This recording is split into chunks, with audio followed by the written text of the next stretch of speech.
మూడొద్దుల కాంచి నేను చేను కోతున్నా.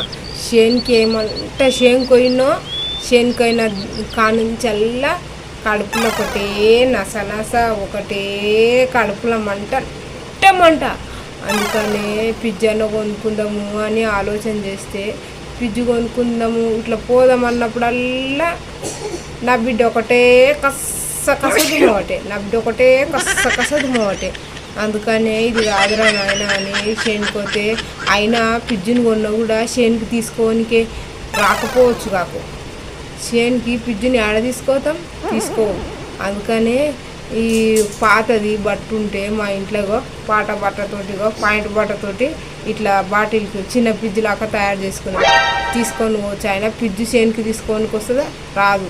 అందుకనే దీన్ని బాటిల్ని తయారు తీసుకొని చేనుకి బాటిల్ తీసుకొని పోయి నీళ్ళు తాగినా కడుపు అంతా చల్లగా అయింది. అందుకనే మీరు కూడా పిజ్జుని తీసుకొని చేనుకోలేరు కాబట్టి ఇట్లా తయారు చేసుకొని చేనుకి తీసుకొని పోండి.